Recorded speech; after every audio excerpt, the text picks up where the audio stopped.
ರಾಜ್ಯದ ಎಲ್ಲಾ ಅರಣ್ಯ ಪ್ರದೇಶಗಳಲ್ಲಿ ಇಂದಿನಿಂದ ಹುಲಿ ಹಾಗೂ ಮಾಂಸಾಹಾರಿ ಪ್ರಾಣಿಗಳ ಗಣತಿ ಪ್ರಕ್ರಿಯೆ ಆರಂಭವಾಗಲಿದೆ ಎಂದು ಅರಣ್ಯ ಸಚಿವ ಈಶ್ವರ್ ಖಂಡ್ರೆ ಬೀದರ್ನ ಭಾಲ್ಕಿಯಲ್ಲಿಂದು ತಿಳಿಸಿದ್ದಾರೆ.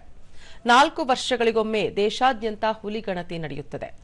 2022ರ ಗಣತಿಯಲ್ಲಿ ರಾಜ್ಯದಲ್ಲಿ ಸುಮಾರು 563 ಹುಲಿಗಳಿವೆ ಎಂದು ಅಂದಾಜಿಸಲಾಗಿತ್ತು. ಆಗ ರಾಜ್ಯವು ಹುಲಿ ಸಂಖ್ಯೆಯಲ್ಲಿ ದೇಶದಲ್ಲೇ 2ನೇ ಸ್ಥಾನ ಪಡೆದಿತ್ತು ಎಂದು ಹೇಳಿದರು. ರಾಜ್ಯದ ಪ್ರತಿ ಅರಣ್ಯ ವಲಯದ 38 ವಿಭಾಗಗಳ ಗಸ್ತುಗಳಲ್ಲಿ ಈ ಪ್ರಕ್ರಿಯೆ ನಡೆಯಲಿದೆ. ಇದಕ್ಕಾಗಿ 5 ಹುಲಿ ಸಂರಕ್ಷಿತ ಪ್ರದೇಶಗಳಿಗೆ ಪ್ರತ್ಯೇಕವಾಗಿ ಮತ್ತು ರಾಜ್ಯದ ಎಲ್ಲಾ 13 ಅರಣ್ಯ ವೃತ್ತಗಳ ಮುಂಚೂಣಿ ಸಿಬ್ಬಂದಿಗೆ ಸೂಕ್ತ ತರಬೇತಿ ನೀಡಲಾಗಿದೆ.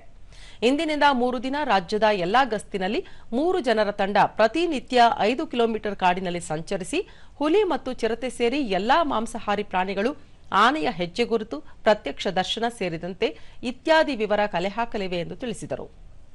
ಜನವರಿ 15ರಿಂದ 17ರವರೆಗೆ 14 ಅರಣ್ಯ ವಿಭಾಗಗಳಲ್ಲಿ 2ನೇ ಹಂತದ ಗಣತಿ ನಡೆಯಲಿದೆ.